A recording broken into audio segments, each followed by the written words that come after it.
bénis ton nom, je te rends les actions de grâce, maître des temps et circonstances, parce que tu as permis encore ce moment, parce que tu as voulu, Seigneur mon Dieu, tu as disposé, Seigneur mon Dieu, mon frère, ma soeur, d'être là, Seigneur mon Dieu, pour écouter, Seigneur, le message éternel que tu veux leur adresser, ainsi qu'à l'Église corps du Christ, ainsi qu'à tes serviteurs.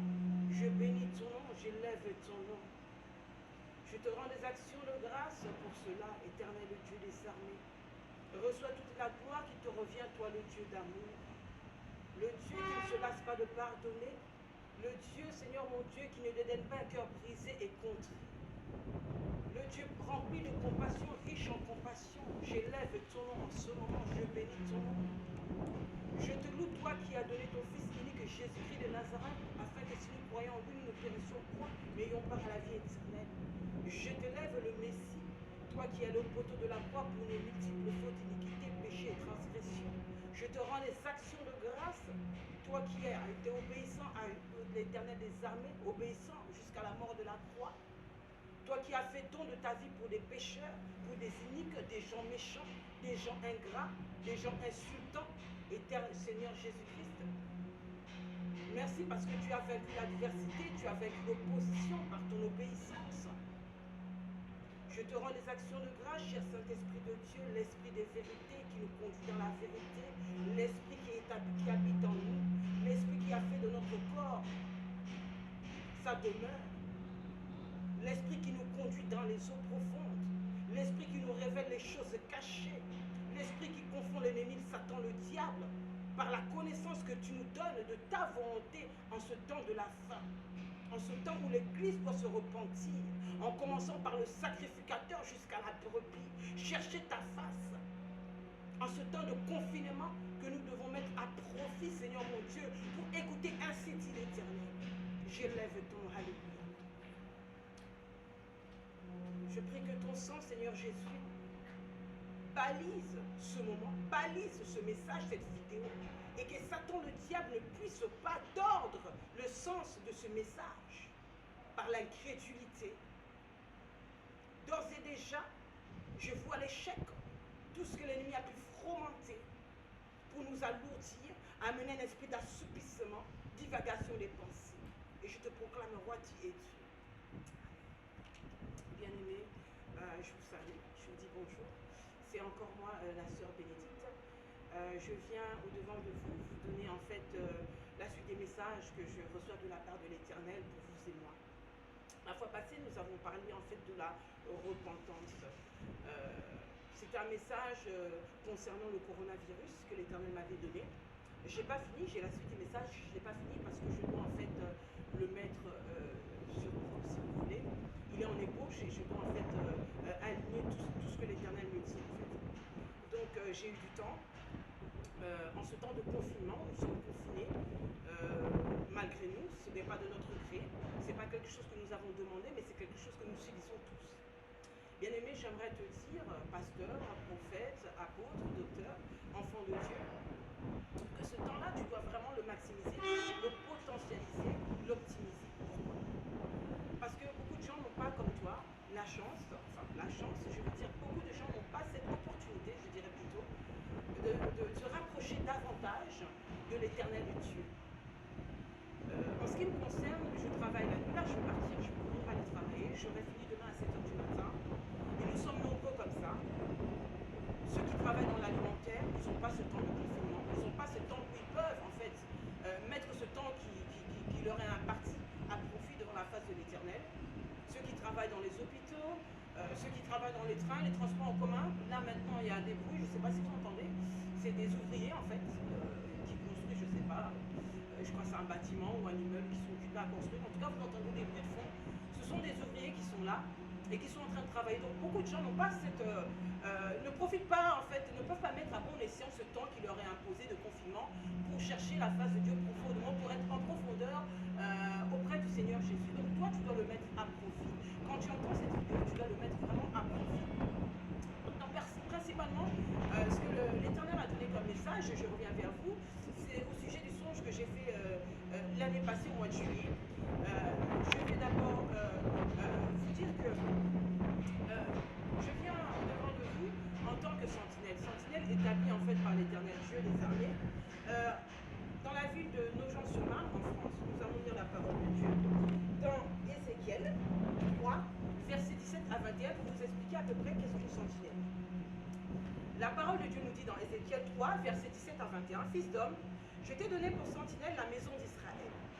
Quand tu entendras de ma bouche une parole, tu les avertiras de ma part.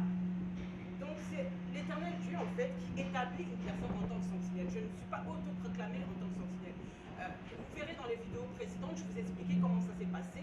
Vu que j'ai un temps très court, je ne vais pas repartir là-dessus, mais ça s'est passé en fait au pavillon Baltard. C'était une réunion une veillée de prière qui avait été organisée en fait par le couple Manzambi, donc de Casarema. Vous pouvez voir les vidéos précédentes, c'est expliqué, parce que ça va me prendre du temps dans le peu de temps que j'ai avec vous maintenant. Donc c'est pour ça que je viens vers vous en fait. Ce n'est pas de mon propre gré, mais j'obéis à ce que l'Éternel Dieu me demande de faire. Donc j'ai eu ce songe-là que vous connaissez, je vais vous le narrer en fait. C'est un songe que j'ai eu au mois de juillet. J'ai rêvé en fait la femme de pasteur Marcelo Tunasi, Maman Blanche Tunasi. Je l'ai vue en fait dans un songe qui était très glorieux. En fait, j'ai eu deux songes dans ma vie qui pour l'instant m'ont beaucoup marqué. Bon, il y a des songes d'horreur, oui. Mais ça, l'Éternel Dieu fait de nous des plus que vainqueurs. Mais ça, c'est des songes que je retiens bien volontiers. En fait, il y a une vision qui m'a beaucoup marqué. On devait en parler, mais on n'en reparlera peut-être pas. Et il y a ce songe-ci. Donc j'ai vu en fait Maman Blanche Mongolo Tunasi pendant la nuit. Je l'ai vue de plein pied. Maman Blanche arrivait devant moi. Elle avait une longue robe.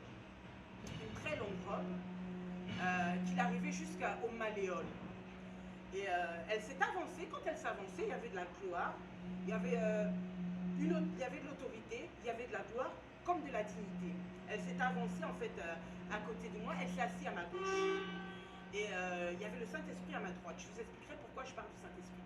Et quand elle s'est avancée, je regardais en fait sa tête, j'ai vu tout un nuage en fait qui tournait autour de Maman Blanche Tunasi. Il y avait un cercle des femmes en fait qui travaillaient. Je ne sais pas si elles lavaient des légumes, je ne sais pas si elles lavaient les habits comme on lave en Afrique, ou si elles lavaient la vaisselle, mais elles s'étaient courbées et elles faisaient des gestes avec leurs mains. Donc c'est pour ça que je dis qu'elles travaillaient. Et en fait j'étais un petit peu énervée, cette période-là j'étais énervée. Et je cherchais aussi la solution à mes problèmes. Donc je ne connais pas Maman Blanche Tunasi, je ne l'ai jamais vue. Je ne connais pas non plus Pasteur Marcelo Tunasi, je ne l'ai jamais vu. Je n'ai jamais parlé avec lui. Donc j'étais étonnée en fait de voir Maman Blanche Tunasi dans mon rêve, dans mon songe en fait. Et j'ai demandé, je me suis tournée ici et j'ai demandé au Saint-Esprit qu'est-ce qu'elle est venue faire. C'est pour ça que je dis que c'est le Saint-Esprit, parce que j'ai demandé, je me suis tournée, j'ai pas vu la personne, mais j'ai demandé mais qu'est-ce qu'elle est venue chercher. Le Saint-Esprit m'a répondu la paix. Il faut savoir que dans ce songe-là, il y avait une atmosphère très agréable qui se dégageait. Une atmosphère d'apaisement, une atmosphère de paisibilité. Et lorsque le songe s'est terminé, cette atmosphère de paisibilité en fait est restée avec moi, je crois, 4, 5, 6 jours. Et pour être une personne assez tourmentée, j'étais très gaie en fait. J'étais très gaie d'avoir autour de moi ce sentiment de paisibilité, surtout quand je rentrais, c'était au foyer, j'étais dans le foyer des femmes d'Algérie à ce moment-là, surtout quand je rentrais en fait au foyer. J'ai eu en fait une directive de la part de l'Éternel qui m'a demandé l'année passée déjà, ça passe tellement vite, je crois que c'est cette année, de décomposer en fait ce rêve pour répondre en fait à son mari qui est notre pasteur à tous, que je salue et que nous regardons attentivement les vidéos et les messages. Aujourd'hui nous allons aborder deux aspects.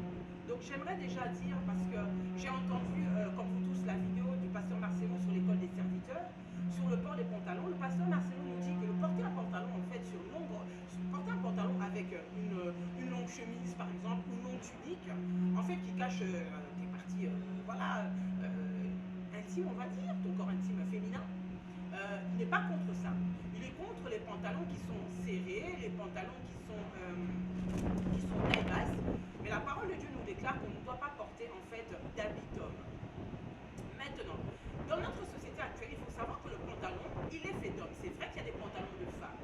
Mais le diable, en fait, s'il veut t'emmener à pécher, il te facilite la tâche. Voilà pourquoi il a créé des pantalons de femmes. Maintenant, le défaut avec le pantalon de femme, c'est que même si tu le portes sur une longue tunique ou une longue chemise, c'est qu'en fait, tes jambes jambes sont écartées, tes jambes sont mises à nu. Tes jambes, elles sont écartées en fait.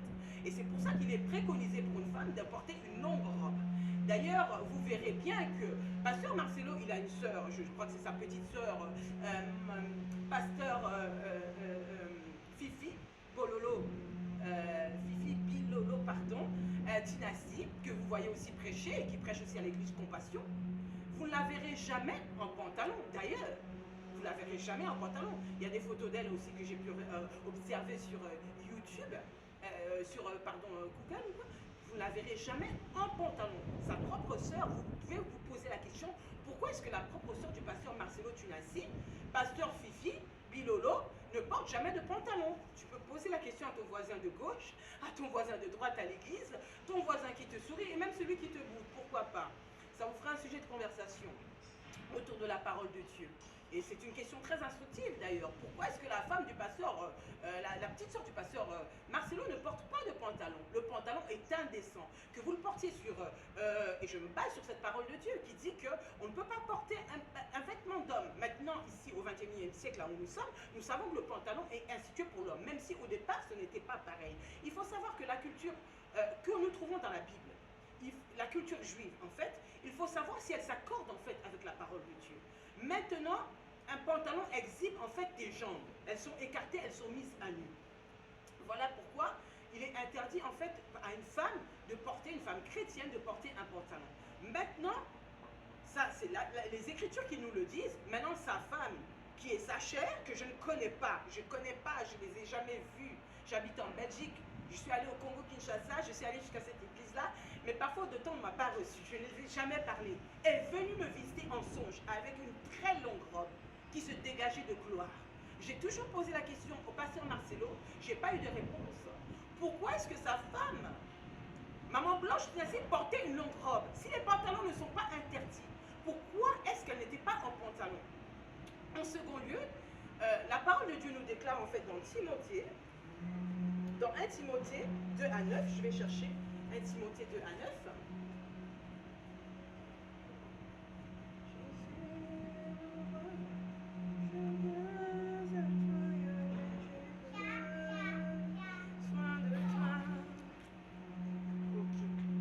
Je lis la parole de Dieu dans 1 Timothée 2 à 9. Je veux aussi que les femmes vêtues d'une manière décente, avec pudeur et modestie. Donc, le pantalon est impudique, dans le sens où tes jambes sont écartées. Il est préconisé pour une femme chrétienne de porter une longue robe, là où en fait ses hanches ne sont pas dessinées. Une longue robe, une robe qui est longue, qui est décente. Et pas un pantalon où les deux jambes sont mises à nu comme deux bâtons comme ça. C'est indécent en fait pour une femme chrétienne. Donc voilà. Je veux aussi que les femmes vêtues d'une manière décente, avec pudeur et modestie, ne se parlent ni de tresse. On va s'arrêter là, pour le moment, parce que je n'ai que 30 minutes qu'on m'a accordé, ni de tresse. Le problème maintenant, Pasteur Marcelo nous a dit dans la vidéo que on peut en fait, moi je vais contextualiser en fait les tresses par rapport à la femme africaine. Les tresses en fait ici, par rapport à la femme africaine, je le contextualise, puisqu'il nous a appris à contextualiser par rapport à notre temps. Notre temps maintenant ici au XXIe siècle dans les églises, c'est que les femmes en fait chrétiennes, elles se parlent de tresses qui ne sont pas faites avec leurs propres cheveux, mais qui sont des tresses faites avec des cheveux achetés à prix d'argent. Pire encore, la fois passée j'étais dans le bus et l'Éternel me parlait, il y a certaines de ces femmes même qui vont jusqu'à s'endetter, alors que naturellement, Dieu leur a donné leurs propres cheveux, mécontentes de ce que Dieu a fait, elles corrigent Dieu en s'achetant, je le fais aussi, pardon, en s'achetant des cheveux à prix d'argent qui sont des cheveux humains, qui sont des cheveux pris sur des femmes en Inde, qui vont dans des temples, qui transitent par des temples de 24 à 48 heures, en offrande à leur Dieu, qui n'est pas notre Dieu Yahweh l'Éternel, mais qui est peut-être Vishnu, qui est Krishna, ou des dieux quelconques, en fait des démons. Et ensuite de cela, on nous les revend, mais ces cheveux-là contiennent de l'ADN humain. L'ADN humain d'une personne qui a peut-être des démons, qui est peut-être cancéreuse, qui a des maladies, qui a toute une historique. Voilà pourquoi, excusez-moi, on m'a demandé, le pasteur Bobo m'a demandé en fait d'élever la voix. Donc voilà, je hurle un peu, mais je ne crie pas sur vous. J'ai vraiment envie que le message soit entendu et que ce ne soit pas une vidéo où on voit faire des gestes et on n'entend pas ma voix. Donc en fait, le problème avec les tresses chez les femmes africaines, c'est que ce sont en fait des cheveux, en fait, ce sont des cheveux humains. Et en tant que chrétiens, nous ne pouvons pas faire ça. Nous devons nous contenter de ce que l'Éternel Dieu nous a donné. Nous ne pouvons pas corriger Dieu en nous achetant à prix d'argent et nous nous endettant avec des dettes de 1000 euros, 800 euros, voire plus, que nous n'arrivons pas à payer et qui font que nous fouillons l'église et qui font que ça nous met en palabre avec notre sœur de l'église parce qu'elle s'est déplacée et elle est partie loin. Je m'excuse, j'ai une feuille qui s'en va. Je m'excuse, j'ai mes notes qui s'en vont.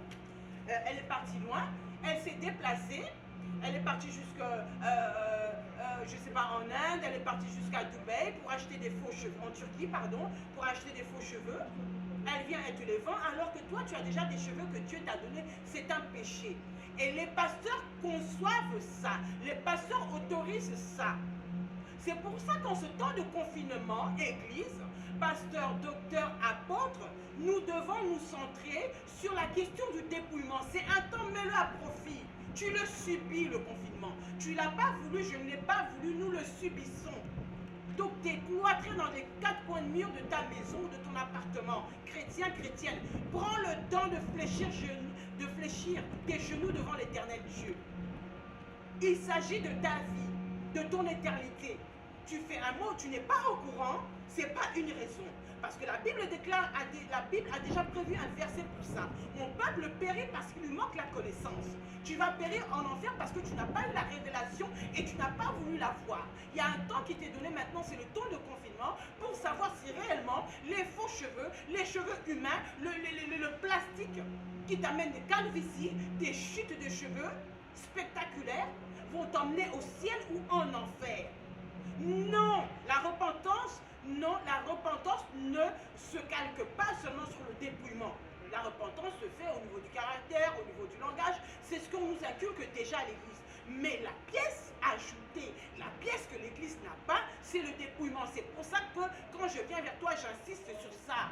Mais évidemment que si tu es une personne qui est haineuse, si tu n'aimes pas ton prochain, le verset que Jésus-Christ lui-même nous a donné, tu aimeras ton prochain comme toi-même, que tu t'es débarrassé des faux cheveux, des pantalons, des perruques, et que tu n'aimes pas ton prochain, tu iras en enfer, nous le savons. Le dépouillement, il est interne et extérieur. Mais la pièce ajoutée que l'Éternel te donne, pasteur, te donne apôtre, te donne docteur, évangéliste, prophète et prophétesse, et que vous n'avez pas, c'est le dépouillement. Voilà pourquoi je martèle là-dessus. Ok? Et je vous avais dit déjà pour le coronavirus que l'Éternel Dieu appelait en fait tous ses serviteurs. Le corps ecclésiastique, les serviteurs de l'Éternel, les vrais et les faux. D'ailleurs, c'est le moment aussi pour toi qui es faux prophète, faux pasteur, de te repentir, de se repentir, de nous amener tous à la repentance. Par rapport déjà à cela, combien d'années déjà, ça fait 2 ans qu'on vous parle du dépouillement et vous prenez à la légère. On n'a pas toute la vie devant soi, vous savez. Moi, quand j'ai commencé en fait à faire les vidéos ici, à vous donner les messages en fait ici sur YouTube, le premier message que je vous ai donné, en fait, vous le savez, c'est mon témoignage. Comment ma belle-mère est décédée, quand j'ai jeté tous les objets du diable, vous pouvez encore aller le voir, il est là sur YouTube. En fait, ce pot de Caroline que j'avais acheté, c'était chez Maman Germaine. Pour ceux qui sont Bruxelles, ils connaissent Maman Germaine, la boutique Gloire à Dieu, la grande sœur du pasteur Jean Toto. Je l'ai connue, je crois, depuis 2003-2004. Donc pour moi, c'est une figure à Bruxelles. Elle est là, c'est une maman que nous avons tous beaucoup aimée, pour qui nous gardons un profond bon souvenir, mais que l'Éternel Dieu a repris.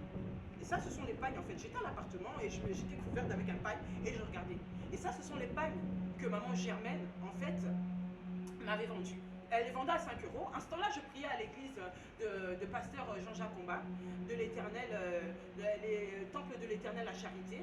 Et j'avais besoin de ces pagnes-là parce que je portais des pantalons. Et pasteur, il prêche le dépouillement, sauf qu'il ne nous donne pas les versets bibliques. Donc quand tu arrives là, le problème, donc j'invite le pasteur Jean-Jacques Combat à donner les versets bibliques à l'église. Tu vas penser que c'est sa doctrine à lui, c'est lui qui a inventé ça. Alors que non, c'est la parole de l'Éternel Dieu. Et je mettais ça quand on avait des longues veillées et tout ça, des longs jeûnes. Je partais à l'école, je revenais, j'avais ça autour je mettais ça autour de ma taille pour ne pas avoir de problème. Mais subitement, j'ai appris en fait, il y a déjà un temps, que maman Germaine, elle était décédée. Le pasteur en fait qui m'a lui-même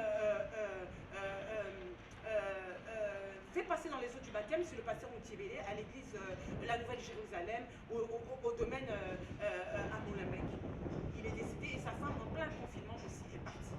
Le chant que j'ai chanté, c'est le chant que j'ai appris à l'église Nouvelle Jérusalem. Donc c'est pour te dire que tu n'es pas éternel pasteur, c'est pour te dire que tu n'es pas éternel apôtre, docteur, chrétienne. Tu dois te préparer chaque jour. Tu dois te préparer chaque jour. La prophétesse qui m'a dit en fait, parce que j'ai du mal à parler du divorce, vu tous les dommages que ça a causé dans ma vie, et j'étais sur Facebook comme ça, vu que je partage énormément mes vidéos et des posts sur Facebook, et elle était en direct avec son mari, la défunte prophétesse Tatiana Kosséré, et moi je passe, et ce qu'elle m'a dit, personne ne me l'a jamais dit. J'espère que c'est de la part de l'Éternel en tout cas qu'elle parlait. Et elle dit, il faut que tu t'ouvres. Tu es une personne que tu n'as pas grandi avec ta mère, Dieu te demande de t'ouvrir. De m'ouvrir, c'est de parler de ce fameux divorce-là qui a causé beaucoup de dommages et que j'arrive toujours pas, en fait. Parce que pendant tant d'années, quand tu n'as jamais parlé, c'est difficile de parler pour une première fois. Mais elle n'est plus. Peut-être Tatiana n'est plus. Donc c'est des gens, moi je pensais que ce témoignage-là, je le donnerais en fait en sa présence, c'est-à-dire elle serait encore là parmi nous et je lui dirais merci parce que c'est elle en fait qui m'aurait donné vraiment cet élan de vous donner ce témoignage, elle n'est pas là. C'est pour te dire que la Bible déclare tant qu'on peut dire aujourd'hui. Tu as encore ce temps d'aujourd'hui pour poser la question à Dieu. Jérémie 33, verset 3, invoque-moi, je te montrerai les choses cachées, les choses que tu ne connais pas, au lieu qu'on puisse tergiverser pour savoir si les faux cheveux, les cheveux que tu achètes à prix d'argent, les cheveux même que tu t'endettes, tu n'arrives plus à aller à l'église alors que Dieu t'a donné gratuitement, pour savoir si les faux ongles que tu mets sur tes ongles, les vernis, tu t'endettes, tu appelles une sorte de l'église. Je l'ai rencontré une fois à Matongué, je lui ai donné le témoignage. Une sorte de l'église pour te faire les soins de beauté, tu n'arrives même pas à payer. Et tu es obligé de fuir l'église alors que Dieu t'a donné des ongles dont tu peux en prendre soin, des cheveux dont tu peux en prendre soin. Sois inventif et imaginatif, commence à créer avec tes propres cheveux. Mais ne te complexe pas parce que c'est des cheveux de blanc qu'on te vend. Et nous saluons nos frères européens d'ailleurs, pour qui aussi il est interdit de se teinter les cheveux, pour qui aussi il est interdit d'avoir des cheveux courts. Tu dois te contenter de ce que tu as. Tu ne seras jamais un blanc. Tu ne seras jamais un Européen ou une Asiatique ou une Maghrébine. Tu es africaine et Dieu t'a créé comme ça. Comme un blanc ne sera jamais une personne africaine. Ce n'est pas la peine de passer des heures à se bronzer jusqu'à avoir des problèmes de peau. Donc c'est le songe dont je suis venue vous narrer aujourd'hui, que l'Éternel m'a demandé en fait de vous raconter. Et je vais en fait le décomposer, parce qu'il m'a demandé de le décomposer. Alors, qu'est-ce que j'ai écrit? La robe que Maman Blanche, c'est quand même l'autorité de l'église, hein, c'est la femme du pasteur, donc de l'église Compassion. Sa robe n'était pas transparente, sa robe n'était pas tenue, la robe qu'elle avait ne portait pas de fente latérale, c'est-à-dire une fente ici qui montrait ses manches, elle n'était pas moulante, elle n'était pas serrée, elle était ample. Prends exemple, quand tu veux t'habiller, sur ce que l'Éternel Dieu m'a montré en songe. C'était un songe de gloire, un songe glorieux. Quand tu veux acheter un vêtement, femme chrétienne, femme de pasteur, femme de docteur, d'apôtre, prends exemple sur cette robe-là que l'Éternel Dieu m'a montrée. Tu ne seras pas pourtant pour au moins amoindri. C'est une robe comme les robes qu'on voit ici pour ceux qui connaissent, ou si tu es en France même à Barbès, ou ici en fait vers la chaussée de Gand ou la rue de Brabant. C'est une robe qui peut coûter rue de Brabant 15 €, chaussée de Gand 10 €. Mais la gloire se dégager. Couvrir son corps attire la gloire de Dieu. C'est glorifier l'Éternel Dieu. Couvrir son corps. C'est rendre gloire à Dieu. Cacher son corps, ne pas le dévoiler par des robes moulantes, par des robes transparentes. J'ai été attirée pour regarder sa tête, j'ai vu qu'elle n'avait pas de faux cheveux, ni de mèches ou de tissage, des cheveux teintés, mais un nuage qui tournait autour de sa tête. Alors que d'habitude, elle porte des faux cheveux, mais l'Éternel, Dieu m'a caché cela. Il a mis un nuage. Il faut comprendre le langage que l'Éternel utilise dans les songes. Il faut se débarrasser des faux cheveux. Débarrasse-toi de l'incrédulité parce que la Bible déclare que tout ce qui n'est pas conviction est péché. Comme tu n'as même pas de conviction, que tu es dubitatif, tu es dans le péché. Clairement, prends ce temps de confinement à profit pour nettoyer l'église pasteur. Prenez vos intercesseurs les plus sanctifiés, pas des impudiques ou des adultères. Enfermez-les 3 jours dans une pièce sans manger ni boire. et qu'ils aillent devant la face de l'Éternel Dieu pour savoir si les faux cheveux et les ports des pantalons chez la femme amènent en enfer ou au ciel, parce que l'Éternel Dieu, il n'est pas versatile. À ce moment-là, la réponse que vous aurez, je viendrai vous demander pardon à genoux. Mais je sais que l'Éternel Dieu, il n'est pas versatile. Et on l'appelle l'Éternel qui est saint. Prenez ce temps-là. Je suis hébété, étonné de voir que dans des grandes églises, vous n'avez pas des intercesseurs. Des gens qui peuvent se tenir à la brèche, qui peuvent prier. On vous dit que c'est question de vie ou de mort, c'est vital. Voilà pourquoi je suis agité.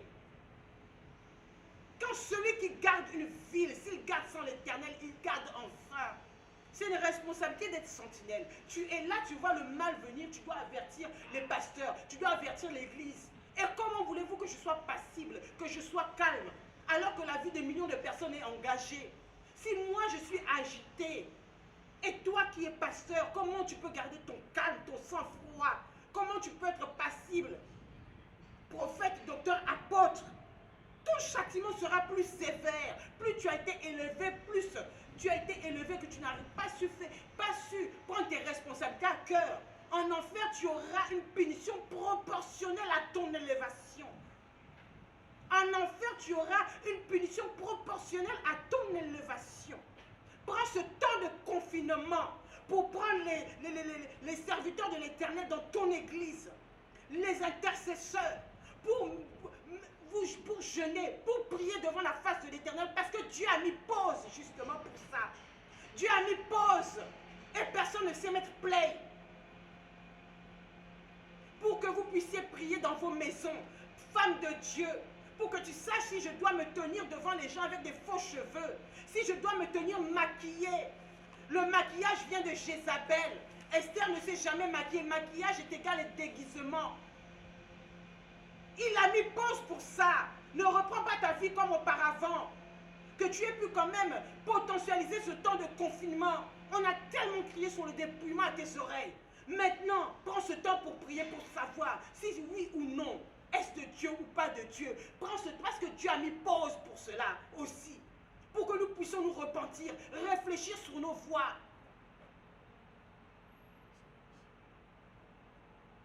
L'ange de la mort frappe, on dit qu'on va vacciner les Africains. Là, c'est l'ange de la mort. Ce vaccin, on va l'expérimenter sur des Africains. Ils ont pu quand même discuter entre eux. Les ministres, où est-ce qu'on va expérimenter? Mais où veux-tu qu'on expérimente ce vaccin? En Afrique, tiens, bah, en Afrique. Et vous, vous ne savez pas collaborer entre vous.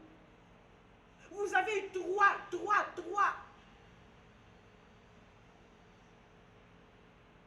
Directive de la part de l'Éternel. Le jeûne et la prière.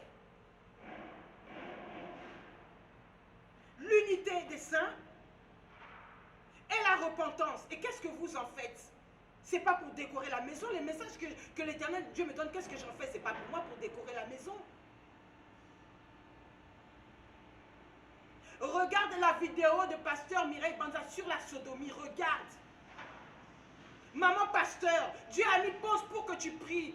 Pour savoir si la sodomie, le lit doit être exempt de souillure conjugale. C'est la parole de Dieu qui le déclare. C'est la parole de Dieu. La sodomie n'est pas de Dieu, vient de Sodome et Gomorrhe. Mais pause, Dieu a mis pause pour que tu réfléchisses sur ça. Pour que tu pries sur des choses comme ça. Depuis le souverain, depuis le sacrificateur jusqu'au brebis, Dieu a mis pause. Elle n'avait pas de maquillage, rouge à lèvres, faux ongles et faux cils. Et nous étions en fait entourés de femmes. Et toutes ces femmes-là représentent les femmes des pasteurs dans les églises. Vous devez prier pour le dépouillement. Est-ce que la sodomie mène en enfer ou pas? Est-ce que les faux cheveux mènent en enfer ou pas? Le maquillage de Jézabel. Jézabel s'est maquillée. Esther a mis des aromates. Ce n'est pas la même chose. Maquillage est égal déguisement. Emmène en enfer ou pas? Les pantalons emmènent en enfer. Dieu a mis pause pour toi, homme de Dieu. Maintenant, tu es obligé de me suivre, même si tu ne voulais pas. Prenez le temps pour prier. Je suis pressé, on me presse de tous côtés. On se revoit bientôt pour la suite du coronavirus. Ce message-là était déjà posé sur papier. J'avais quelques rectificatifs à faire.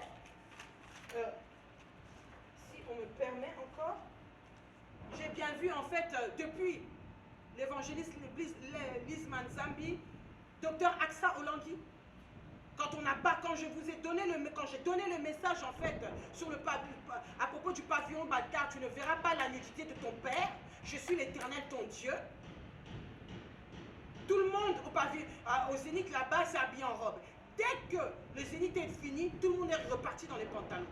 J'invite l'évangéliste Blaise Manzambi à regarder son Facebook. Je n'y vais jamais. Je suis allée une seule fois dans ma vie. Je ne sais pas comment le Saint-Esprit m'a amené là.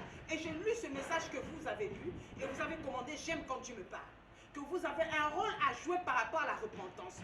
Profitez de ce temps de confinement pour savoir quel est votre rôle à jouer par rapport à la repentance. Ce n'est pas moi qui vous a écrit, c'est une personne. Et si je me rappelle bien, je crois que c'est une personne même de race blanche. Vous avez un rôle à jouer par rapport à la repentance. Vous êtes votre mari est prophète. Prenez le temps de savoir par rapport dans la prière quel est votre rôle à jouer par rapport à la repentance. En ce qui concerne le docteur Aksa Olangui, le message était déjà sorti pour vous. Je suis fâché contre l'église du combat spirituel qui ne prêche pas le dépouillement.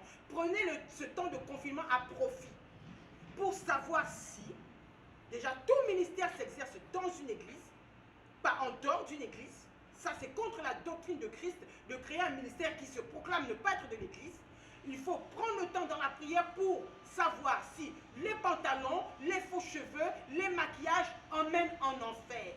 Je reviendrai vers vous parce que je n'ai pas fini et le temps qui m'est imparti est court. Que l'Éternel Dieu vous bénisse dans vos maisons. On se revoit très bientôt. C'est la sœur Bénédicte depuis